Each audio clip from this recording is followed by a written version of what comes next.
Hey guys, tonight we're walking straight into the ugliest truth of Victorian London.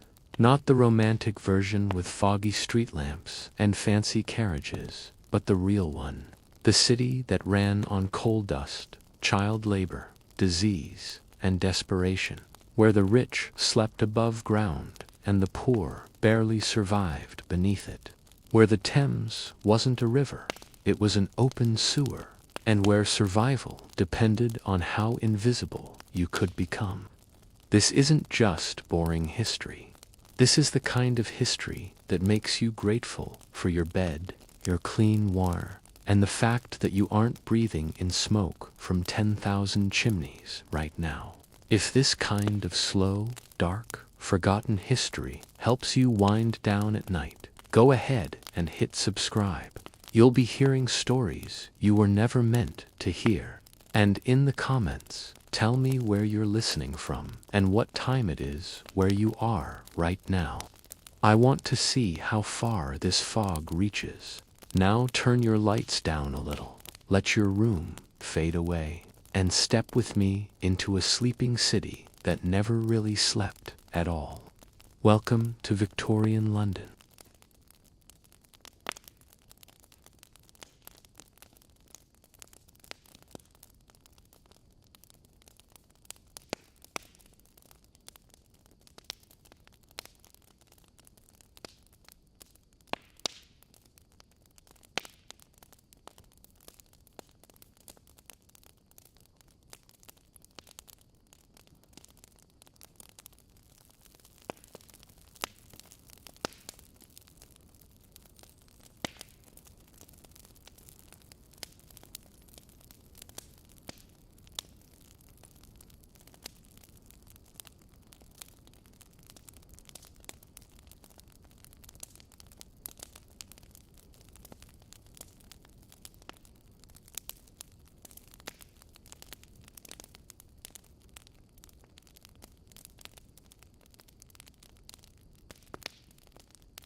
Babies were fed water mixed with milk, drawn directly from that living poison.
Outside their windows, real human beings were freezing, starving, and dying. But inside, the music was too loud to notice, and honestly, nobody wanted to. Workhouses stood like brick monsters, promising help but delivering humiliation. If you were poor enough, desperate enough, and starving enough, you could enter.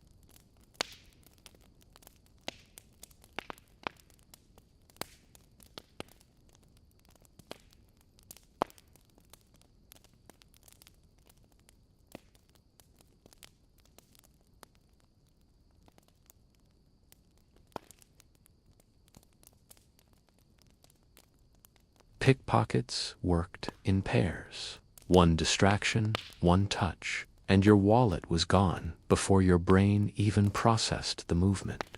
Thieves disappeared into alleyways that seemed to fold in on themselves. Gangs marked their territory with chalk signs and secret symbols. Police were understaffed, undertrained, and often just as corrupt as the criminals they pursued. Justice wasn't blind. In Victorian London, it was bought. And then there were the factories. Endless brick buildings filled with screaming machines that never slept. Inside, the air was thick with fibers that coated the lungs like invisible cobwebs. Workers stood for 14, sometimes 16 hours a day, repeating the same brutal motion over and over again. Fingers snapped, hair caught in gears, skin torn by metal. If you cried out, you were replaced before the echo of your pain had time to fade. Everywhere you looked, the idea of progress was written in soot on the faces of the poor. Industrial power was making a few men unbelievably rich while grinding thousands into dust. But newspapers didn't report on the coughing children or the collapsing workers.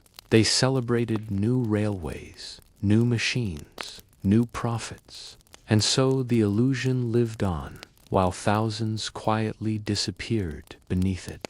Yet, strangely, people learned to adapt to horror. They laughed where they could. They told jokes over stale bread. They sang in rooms so small no song should have ever fit in them. Humans, even in the worst conditions, cling to tiny moments of light, like a drunk man clings to a lamppost. Somewhere between the suffering, real lives were still desperately trying to live. And in the midst of all this, something darker was shifting. A tension beneath the fog, a restlessness in the air. London was so full, so crowded, so unbalanced, that it felt like a single spark could set the entire city trembling. And somewhere, hidden among the ordinary horrors, something far more terrifying than disease, poverty, or crime was quietly taking shape. But people didn't notice. They were too busy surviving the day, finding food, avoiding illness, staying invisible. They didn't know the city was already writing the next nightmare, and it wasn't coming from palaces or parliament. It wasn't even coming from the factories. It was moving silently through the very streets they walked every single night without ever looking twice. Not yet. As night settled over Victorian London, something strange happened to sound itself. The city didn't go quiet. It changed its voice. The rattling carts vanished. The factory rhythm softened. But in their place came whispers, distant footsteps, drunken laughter that turned to sudden silence, and the low hum of things that didn't want to be seen. The fog grew heavier, like the city was trying to hide its own face. Behind cracked windows and poorly hung curtains lived entire worlds no one talked about. Rooms rented by the hour, the day, or the desperate moment. Women sat on the edges of stained beds, fixing their hair with trembling fingers, waiting for footsteps that paid in coins or violence. There were no safety nets here, just streets, shadows, and whatever choices could be made in the next minute. The rich called it moral failure.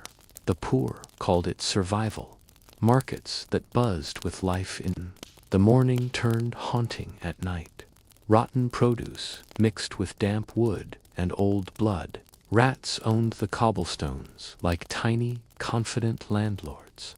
Somewhere a cat screamed. Somewhere a man argued with ghosts only he could see. And still people walked, because stopping meant thinking, and thinking meant feeling. In Whitechapel especially, the air clung to you.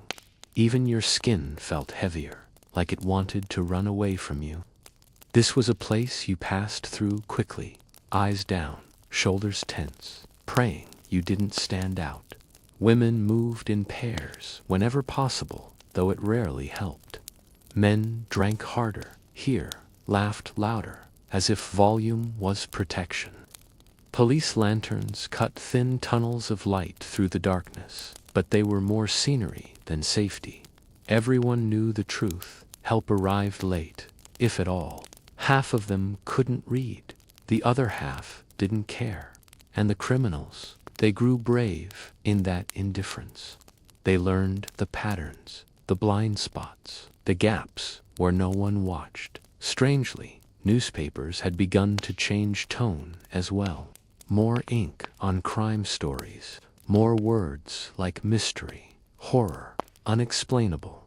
People read them like entertainment, sipping tea beside fireplaces while the city froze and bled outside their doors. Fear had become a form of leisure. Tragedy had become tomorrow's headline. And beneath all this, like a quiet drumbeat, was a pattern trying to form. At first, it was just rumors. A woman missing, a worker who didn't come home, a passerby who swore they heard something strange behind the slaughterhouse. No names, no faces, just hints, ghost stories in human form. People shrugged, people moved on. They always did. London swallowed people every day. Why worry about one more? But then there was another, and another, and whispers, like smoke, began curling through the taverns and alleyways. Something was hunting. Something was careful. Something was patient. The city that had seen every form of cruelty imaginable began to feel watched.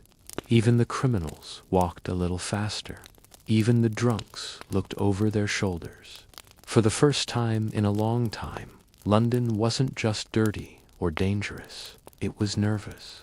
And somewhere, hidden inside the endless crowd of exhausted faces, someone was walking calmly, unnoticed, passing under gas lamps, disappearing into fog, leaving behind nothing but questions and a silence that felt almost intentional. The city had plenty of monsters. It always had. It just didn't realize yet that this one was different. In Victorian London, the streets didn't sleep. They simply changed their mood.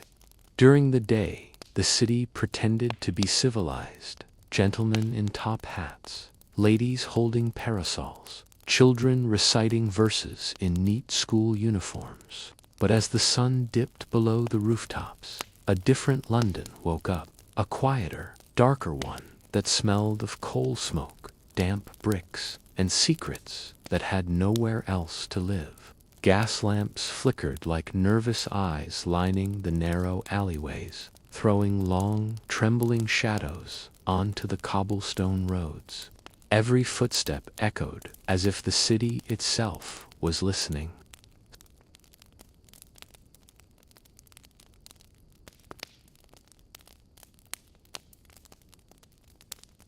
And behind lace curtains, behind polished doors, behind carefully built reputations, people were doing things that polite society pretended did not exist. This was a city built on appearances. The rich lived in grand townhouses decorated with gold frames and silk curtains, sipping tea from fine porcelain while talking about morality and proper behavior. Meanwhile, just a few streets away, families of 6 slept in single damp rooms, breathing air filled with dust, sewage, and despair. The same empire, 2 completely different worlds, both calling themselves London. Children as young as 5 worked in factories for 12 to 16 hours a day. Their small hands were perfect for slipping between dangerous machinery, and when a finger was lost, it was simply another statistic, buried somewhere in a dusty file no one would ever read again. If the child cried, they were replaced. If they died, they were replaced faster.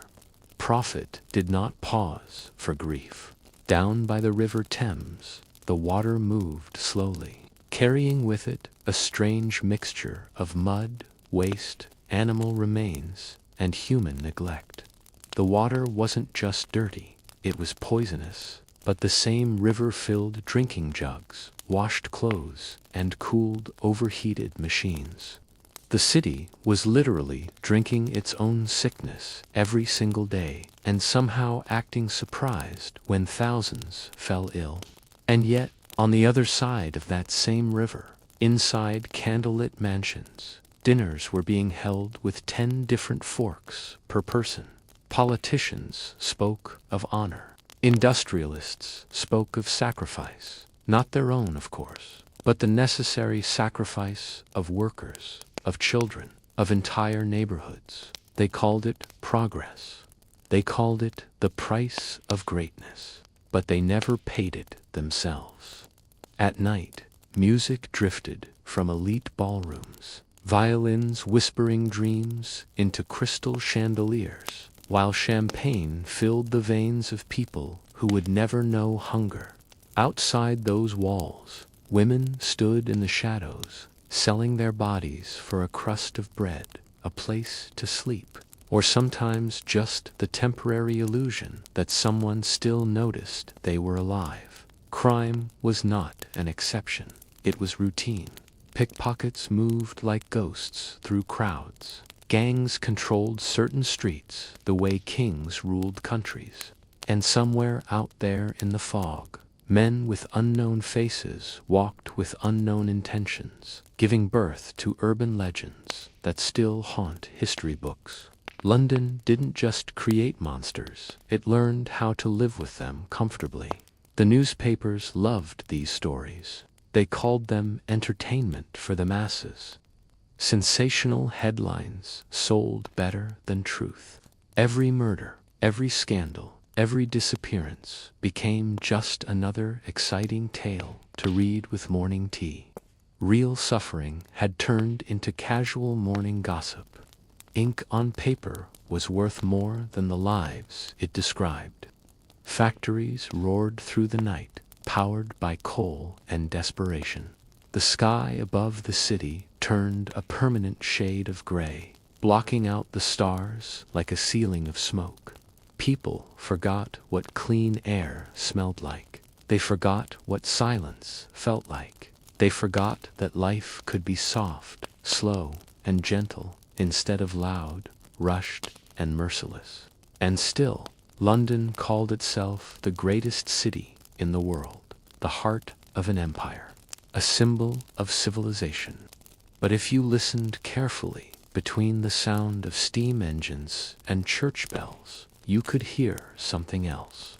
A quiet, collective exhaustion.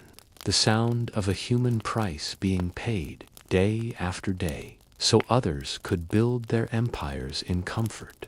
The frightening part wasn't the crime. It wasn't even the suffering. The truly terrifying part was how normal it all had become. As night deepened, another side of Victorian London revealed itself. Not dramatic, not loud, but quietly relentless. This was the hour when exhaustion replaced ambition, when the city stopped pretending it enjoyed the system it had built.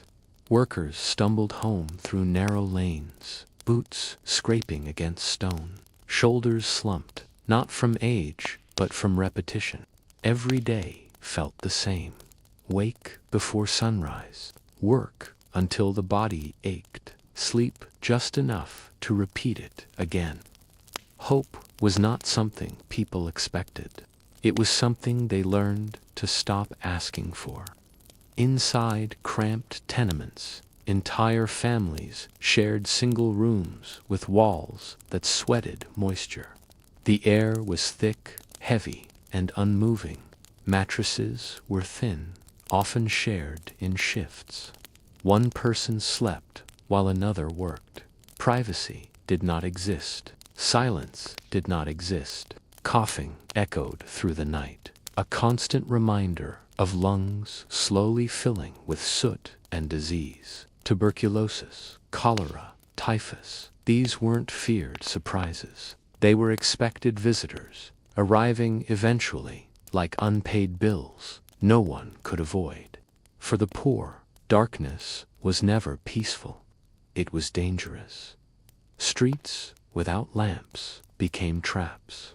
A wrong turn could mean robbery, assault, or simply vanishing into places no one bothered searching. Police presence was thin and unreliable. Many officers were underpaid, overworked, and sometimes worse than the criminals they chased. Justice was uneven, favoring those who could afford it. The law existed, but it did not exist equally for everyone breathing London's poisoned air. Meanwhile, the upper classes slept differently. Their nights were padded with comfort. Heavy curtains blocked the city out. Thick carpets muffled sound. Servants moved quietly through hallways, careful not to disturb dreams built on other people's labor. These households spoke of charity often, donating coins with clean hands while ignoring the systems that created suffering in the first place. Compassion was acceptable as long as it didn't inconvenience comfort. Victorian morality loved rules. Rules about sex, rules about behavior, rules about appearances. But these rules were flexible for those with power. Affairs were hidden behind closed doors. Abuse was buried under titles and respectability. Scandals were silenced with money or influence. The public image mattered more than the truth. What happened in private was forgiven, as long as it stayed invisible. Religion filled many of these nights. Churches stood like anchors across the city, their bells marking time for a population desperate for meaning. For some, faith offered comfort. For others, it offered guilt. Sermons spoke of sin while ignoring hunger, of patience while children worked until collapse. Heaven became a future reward used to justify present suffering. Endure now, they were told. Relief would come later. It rarely did. The city's children learned the truth early. Childhood was short, innocence shorter. By the age of 7 or 8, many understood they were not protected, that no one was coming to save them. They learned where to stand to avoid beatings, which factory owners screamed less, which streets to avoid at night. Education was a luxury. Survival was mandatory. London's wealth continued to grow, visibly and shamelessly. New buildings rose, while old neighborhoods rotted. Railways expanded, carrying goods, money, and opportunity, just not for everyone. The empire fed itself endlessly, consuming labor and discarding lives with mechanical efficiency. People were resources, replaceable, calculated, forgotten. Newspapers praised progress relentlessly. Statistics replaced faces. Numbers replaced names. Success stories were printed in bold letters, while deaths were footnotes. If an accident killed 10 workers, it was unfortunate. If it slowed production, it was unacceptable. The machine had to keep moving. It always did. At night, the city hummed. Not loudly, but persistently. Steam hissed. Factories groaned. Docks clattered with late shipments. Even in sleep, London worked. And those who powered it rarely rested fully. Dreams were interrupted by hunger, noise, fear, or coughing fits that felt endless. Sleep was shallow. Recovery impossible. Some people escaped barely. A lucky apprenticeship. A marriage. A rare promotion. These stories were told often, exaggerated into myths. Proof that the system worked. But for every one escape, thousands remained trapped. Their stories untold. Their lives quietly spent, maintaining someone else's comfort. As fog rolled in thicker, swallowing lamps and buildings alike, the city felt smaller and more suffocating. Streets blurred together. Time lost meaning. Day and night blended into a continuous struggle. London didn't feel like a place anymore. It felt like a condition, something you endured rather than lived in. And yet people adapted. Humans always do. They laughed when they could, loved when possible, found warmth in small moments, a shared meal, a song, a brief silence. These moments didn't fix anything, but they made survival feel less mechanical, less cruel. The most unsettling truth wasn't that Victorian London was harsh. It was that it worked exactly as intended. The suffering wasn't accidental. It was efficient, organized, normalized. And once something becomes normal, people stop questioning it. That normalization seeped into every corner of the city, into laws, into businesses, into families, into how people thought about one another.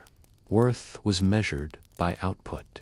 Rest was treated as laziness. Compassion became conditional. And so the city slept lightly, never fully resting, never fully awake, breathing smoke, dreaming of progress, paying its human cost quietly, night after night, under flickering gaslight that made everything look almost beautiful.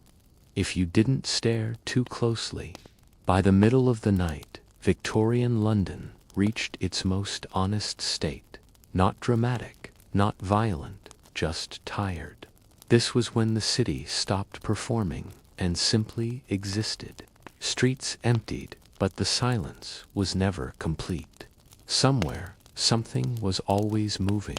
A cart rattling over stones. A factory whistle sighing like it had grown weary of its own sound. Even in rest, London could not fully let go. Inside factories that never truly closed, night shifts worked under dim lamps that barely cut through coal dust. Shadows clung to walls. Machines moved with the same indifference, whether it was noon or midnight. For these workers, time lost meaning. Days blended together until life felt like one long shift, interrupted only by brief, uncomfortable sleep. Their bodies aged quickly, their hands hardened, their backs bent early. Youth drained faster here than anywhere else. Illness followed them home, not as a sudden disaster, but as a slow companion, a cough that never left, a weakness that lingered. Medical care was expensive and often useless. Doctors debated theories, while patients deteriorated quietly. Many believed disease was moral failure, punishment for bad habits, not the result of poisoned air and overcrowding.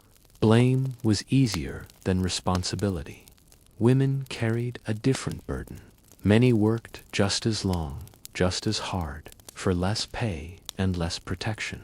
Domestic servants slept lightly, always listening for bells that could summon them at any hour. Factory women stood all day until legs trembled. Others turned to the streets, not from desire, but from arithmetic. Hunger plus rent equaled desperation. Society judged them harshly while quietly depending on their existence. Marriage was not romance for most, it was survival. 2 incomes were safer than 1. Love came later, if at all. Alcohol softened edges, dulled hunger, blurred exhaustion. Gin shops stayed busy through the night, offering temporary relief that often deepened long-term suffering. Drunkenness was condemned publicly, tolerated privately, and profitable always. Children slept curled together for warmth. Many woke during the night from noises that meant danger, shouting, footsteps, coughing that sounded wrong. Some never woke at all. Infant mortality was common enough to feel expected. Parents mourned quietly, briefly, because grief did not stop the next workday. Tears had to fit between shifts. Above all this, the city's institutions continued their routines. Courts opened, parliament debated, newspapers printed. None paused long enough to question the cost of what they defended. Reforms came slowly, cautiously, often only after public embarrassment. Progress was not driven by empathy, but by pressure. Prisons filled steadily. Poverty and crime blurred together until punishment replaced prevention. Many inmates were guilty of little more than desperation. Once inside, escape was rare. Conditions were brutal. Discipline replaced rehabilitation. Society removed problems from view and called it order. The river kept flowing, indifferent, carrying waste away, while delivering sickness back into homes upstream. London depended on the Thames the way lungs depend on air, even as it poisoned both. Attempts to fix it came late, after bodies piled high enough to make ignoring it inconvenient. And still, life went on. Birthdays happened quietly. Friendships formed over shared exhaustion. People found moments of softness where they could. A warm cup of tea, a story told in whispers, a song hummed low enough not to wake the room. These moments mattered more than history books ever admit. The city trained people to expect less, to endure more, to measure happiness not by comfort, but by the absence of disaster. If no one died today, it was a good day. If rent was paid, a success. Expectations shrank until survival itself felt like achievement. What made Victorian London powerful wasn't just its factories or empire. It was how effectively it convinced people this suffering was natural, necessary, temporary, that one day, somehow, things would be better. That belief kept the system running smoothly. As dawn slowly approached, the fog thinned just enough to reveal rooftops and chimneys silhouetted against a pale sky. Night workers prepared to sleep. Day workers prepared to wake. There was no transition, only exchange. One group handing exhaustion to the next. London never reset. It only rotated. It's tired. And beneath all of it, quietly, patiently, the city waited, ready to repeat the cycle again, exactly the same, tomorrow night. Morning did not arrive gently in Victorian London. It crept in reluctantly, filtered through smoke and fog, turning the sky a dull, tired gray rather than blue. Sunlight existed only as a rumor. Chimneys exhaled before people did. Bells rang not to inspire, but to regulate. Time here wasn't something you felt. It was something imposed, measured, and enforced. Workers rose before their bodies were ready. Sleep was shallow, broken by noise, hunger, or cold. Mattresses were thin, often shared. Privacy was a luxury few could imagine. Washing meant cold water, if any. Breakfast was whatever could be afforded, which often meant very little. And still they left on time. Lateness cost wages. Wages kept roofs overhead. Fear kept everything moving. The streets filled again, not with energy, but with momentum. People walked quickly, eyes forward, conserving strength. Children carried lunches to factories they were too young to fully understand. Apprentices memorized rules before learning skills. Discipline mattered more than safety. Obedience mattered more than well-being. Efficiency mattered more than life. Factories greeted them with heat and noise. Steam hissed constantly, like something alive and irritated. Machines did not slow for mistakes. They rewarded focus and punished distraction. Injuries were common enough to feel expected. A crushed hand meant dismissal. Compensation was rare. Sympathy was rarer. Owners blamed carelessness. Carelessness, they claimed, was a personal failure. Meanwhile, offices and counting houses remained quiet, orderly, clean, ledgers balanced perfectly.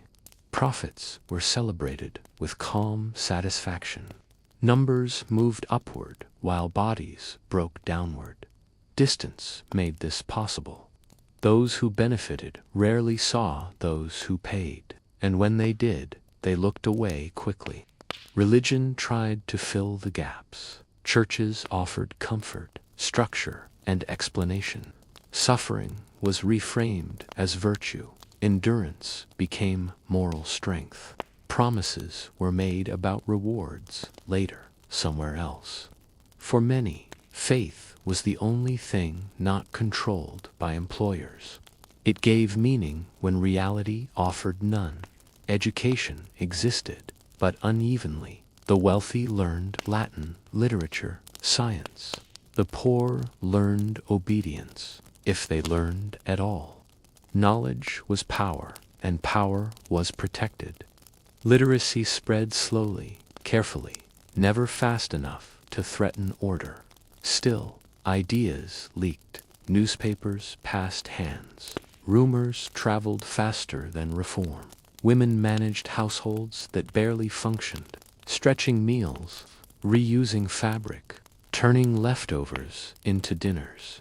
They carried emotional labor that history rarely counts. They soothed, organized, endured, and adjusted. When families collapsed, blame often found them first. Strength was expected, weakness punished. Doctors made house calls to the wealthy and guesses about the poor. Germ theory was still controversial. Many treatments caused more harm than healing. Bloodletting, tonics, prayers, survival depended more on luck than medicine.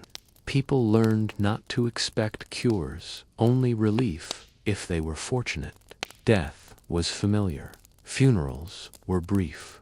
Graves crowded. Cemeteries filled until they overflowed. Bodies were moved, stacked, forgotten. Mourning clothes were expensive. Not everyone could afford visible grief. Loss became quiet, internal routine. Despite this, people still laughed. Not loudly, not often, but enough to remember they were human. Jokes passed between shifts, stories told during meals. Music drifted from pubs late at night. These moments mattered more than they seemed. They were resistance in their smallest form. London's greatness depended on forgetting these details, on simplifying history into progress charts and empire maps. The city grew taller, richer, louder, but also heavier. Each brick rested on exhaustion. Each innovation asked someone else to pay. By afternoon, the fog returned, thicker than before. Light faded early. The city prepared to repeat itself. Workers counted hours. Machines waited. Lamps were lit. Night did not end the day, it continued it. Victorian London never slept because sleep required peace. And peace was a luxury this city had not yet decided to afford.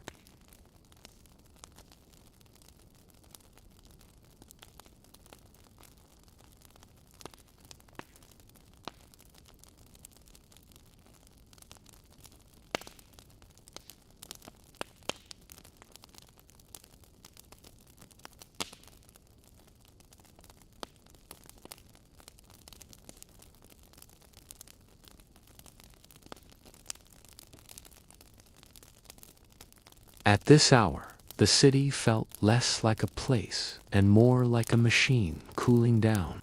Factories reduced their roar to a distant hum. Steam escaped in tired sighs from iron pipes.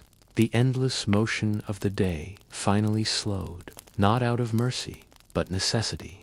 Even exploitation needed rest if it was to resume again. Workers returning from night shifts walked without conversation. Words had been spent hours ago.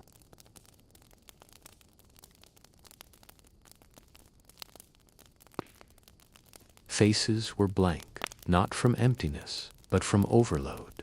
When life demanded endurance instead of thought, emotion became inefficient.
Hospitals prepared for another day. Linen was changed. Floors were scrubbed. The illusion of cleanliness was renewed. Inside, patients lay quietly, some awake, some drifting. Recovery was uncertain. Discharge often meant return to the same conditions that caused the illness. Healing was temporary. Poverty was permanent. Doctors spoke in calm tones, using language that softened reality. Words like condition and complication replaced exhaustion and neglect. Precision created distance. Distance allowed function. It was easier to treat symptoms than to acknowledge causes that could not be addressed. As daylight crept in, servants rose first in wealthy homes. They moved carefully, adjusting curtains, preparing fires, restoring order. The comfort of others depended on their invisibility. Their own tiredness was folded neatly away, stored where no one would see it.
This interpretation was comforting to those who benefited from stability.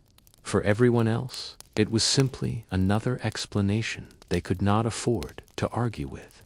By late morning, the night felt unreal, like something imagined. The city preferred it that way. Darkness was tolerated only as long as it stayed hidden. Once exposed, it became inconvenient.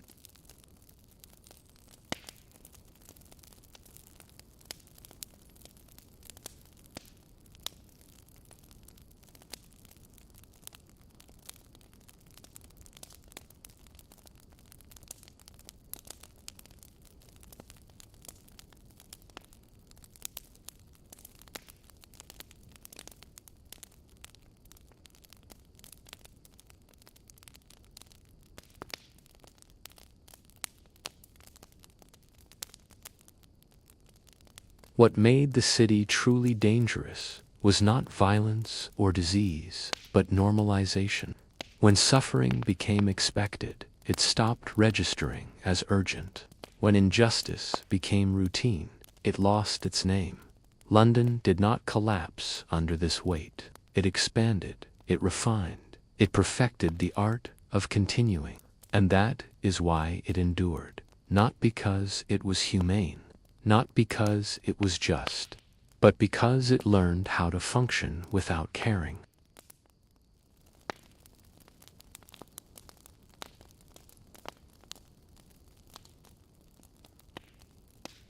Morning no longer felt like a beginning. It felt like continuation. People woke, not refreshed, but resumed. Whatever had been paused overnight returned instantly, like a machine switched back on without checking for damage.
Outside, the city expanded relentlessly.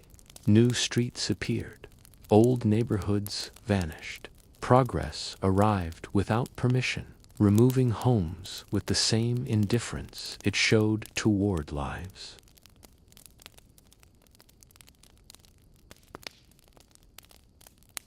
In tenements, privacy disappeared entirely. Families shared space with strangers. Walls were thin, both physically and emotionally.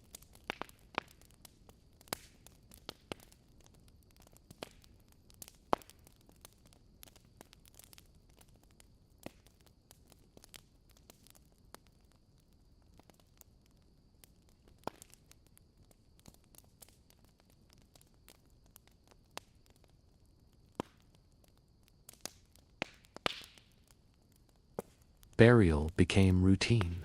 Coffins were plain. Ceremonies were short. Death did not disrupt schedules. Employers expected attendance the next morning. Loss was personal, never collective. London's cemeteries filled faster than they could be maintained. Graves stacked, soil shifted. The dead pressed upward, while the living pressed inward. Even in rest, there was competition. The press reported numbers with impressive confidence. Statistics created the illusion of understanding. Mortality rates.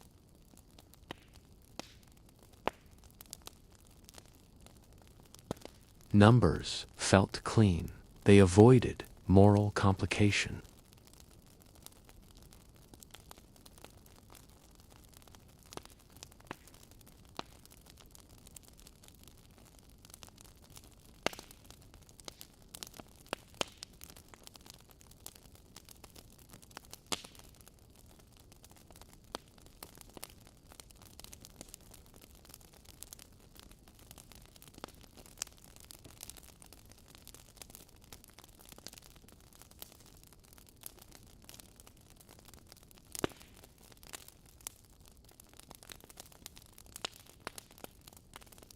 Nothing changed. Women bore a particular burden. Work did not replace domestic labor. It stacked on top of it. Exhaustion became permanent. Pregnancy was dangerous. Childbirth was uncertain. Recovery was a luxury few could afford. Those who fell behind vanished quietly. Eviction happened quickly. Debt followed closely. People learned to disappear without resistance. London absorbed them without record. Crime became less about greed and more about calculation. Survival dictated choices. Morality bent under pressure. Laws protected property more reliably than people.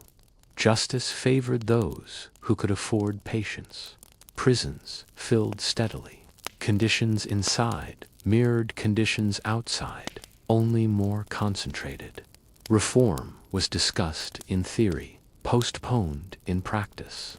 Punishment replaced prevention because it was simpler. At night, the city rested unevenly. Some slept deeply, others barely at all. Anxiety lingered in the air, heavy and unresolved. Silence felt temporary, borrowed. Gas lamps flickered again, repeating their cycle. The city prepared itself for another performance. Another day of appearing functional. Children learned quickly what questions not to ask. Curiosity faded early. Compliance was safer. Education outside privilege focused on obedience, not thought. London did not need cruelty to sustain itself. Indifference was sufficient. When suffering was expected, it required no explanation. The city's greatest skill was distraction. Noise, motion, obligation, all prevented reflection. Stillness invited doubt, and doubt was dangerous. Yet occasionally, cracks appeared, a strike, a protest, a whispered conversation. These moments were small, fragile, easily suppressed. But they existed. Change did not arrive dramatically. It inched forward, resisted at every step. Progress was accidental, never generous.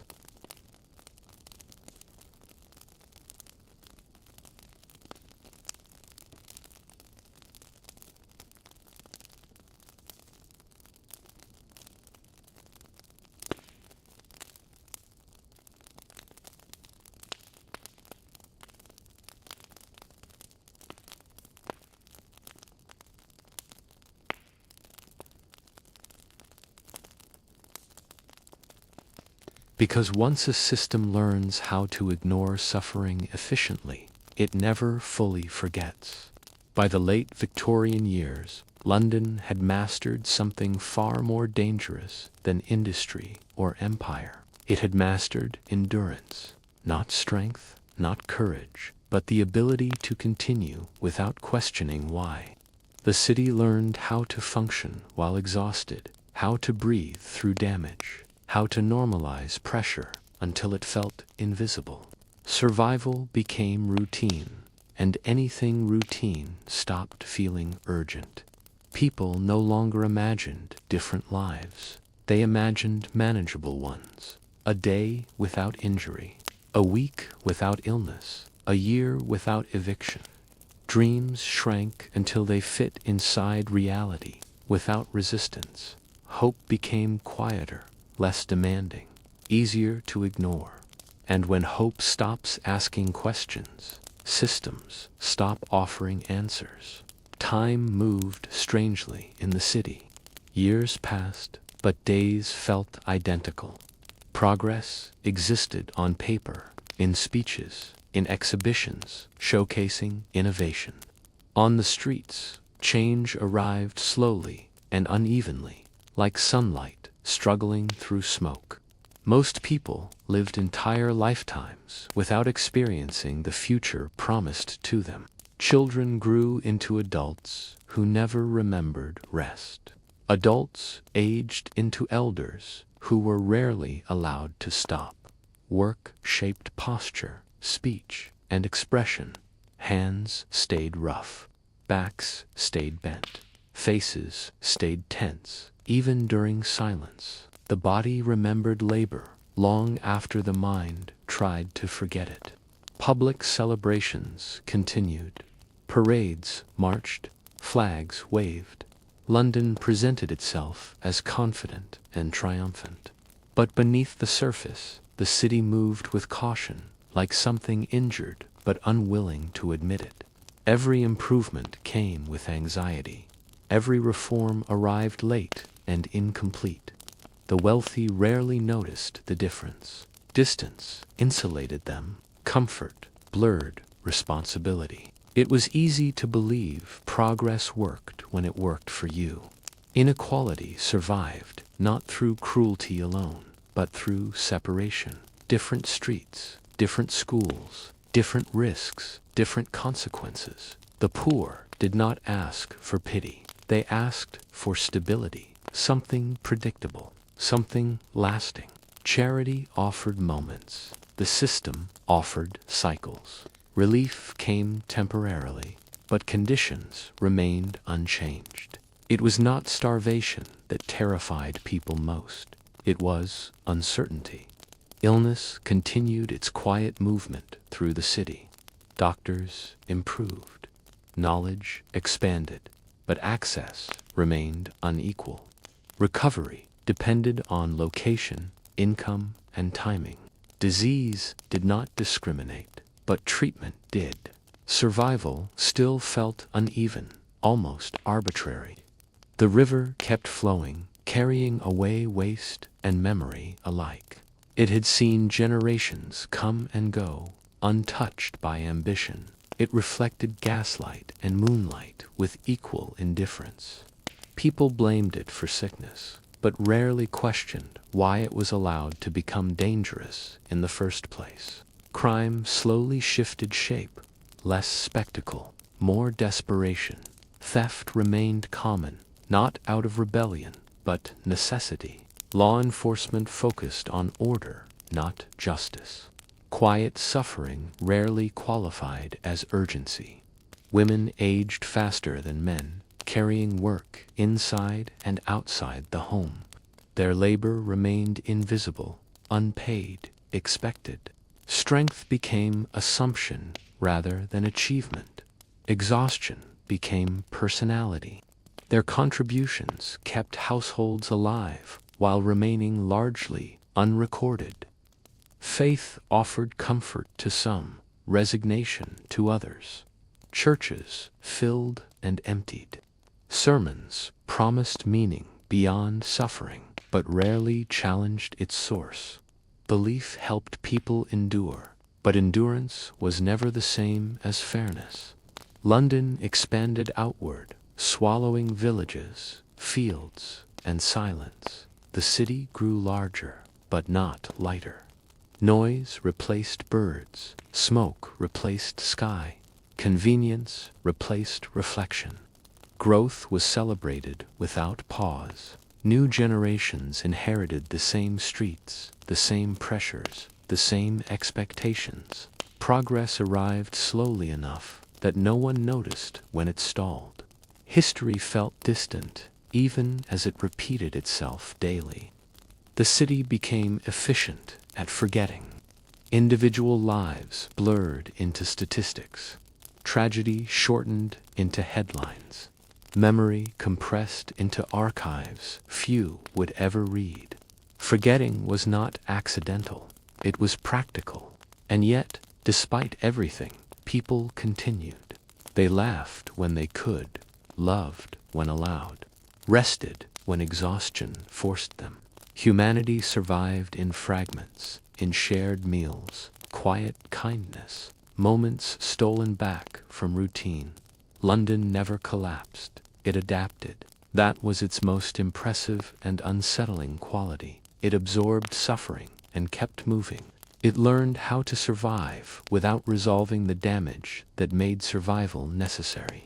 The Victorian era eventually faded, replaced by new technologies, new wars, new promises. But the habits it created remained. The idea that progress excuses cost, that endurance equals success, that silence equals stability. The city taught the world how to build greatness on exhaustion, how to dress inequality in elegance, how to call survival a virtue when it was often just necessity. And that is why Victorian London matters, not because it was cruel, not because it was dramatic, but because it proved something quietly terrifying. A society does not need to be evil to cause suffering. It only needs to get used to it. And once it does, it rarely remembers how to stop. Even after everything, London never paused to mourn itself. There was no collective moment where the city stopped and asked what it had cost to become powerful. No silence held long enough to count the lives shaped, shortened, or quietly erased along the way. History moved forward without waiting for consent, and the city followed, tired but obedient. What lingered was not outrage, but habit, the habit of accepting discomfort as normal, the habit of measuring life by productivity instead of well-being, the habit of mistaking endurance for virtue. These ideas did not disappear with gas lamps or steam engines. They simply changed clothing and vocabulary, blending into the next century without resistance. Victorian London trained people to believe that suffering was temporary, even when it was permanent. That if one generation endured quietly, the next might live better. Sometimes that was true, often it was not. Hope became a delayed promise, always slightly out of reach, always scheduled for later. The streets remembered everything, even when people did not. Beneath new buildings and cleaner roads lay layers of exhaustion, grief, and unacknowledged labor. Progress was built upward, but its foundations were emotional as much as physical. The city stood tall because countless individuals bent without breaking. Those who survived rarely told dramatic stories. Their lives were defined by repetition, not revelation. Wake, work, return, sleep, repeat. History books favored extremes, but most lives existed in the middle. Quiet and unremarkable, carrying the weight of the system without recognition. Over time, the noise softened, machines improved, conditions slowly shifted. But the memory of relentless pressure remained embedded in culture. Work ethic hardened. Rest felt undeserved. Silence felt suspicious. Even peace carried tension, as if calm could be taken away at any moment. London eventually learned to appear gentler, cleaner streets, better laws, longer lives. But gentleness arrived layered over old instincts. Efficiency still mattered more than care. Growth still outranked balance. The city never fully unlearned what the Victorian age taught it about survival. What makes this history unsettling is not the cruelty itself, but how easily it blended into normal life. How people adapted instead of resisting. How systems relied not on violence alone, but on patience, fatigue, and the slow lowering of expectations. That pattern repeats far beyond London. It appears wherever progress demands silence, wherever comfort is unevenly distributed, wherever people are told to wait just a little longer for things to improve. Victorian London was not an exception. It was an early example. And that is why this story is told slowly, quietly, without spectacle. Because the danger was never chaos. It was stability built on strain. A society functioning well enough that no one felt urgency to change it. The city did not scream, it whispered. And people learned to live inside that whisper. So, as the lamps dim and the streets finally fall quiet, remember this version of London, not as a nightmare, but as a warning spoken softly. A reminder that history does not always announce itself with collapse. Sometimes it simply continues, asking how much you can carry before you stop noticing the weight. And when exhaustion becomes ordinary, when endurance becomes identity, when survival feels like success, history is already happening again.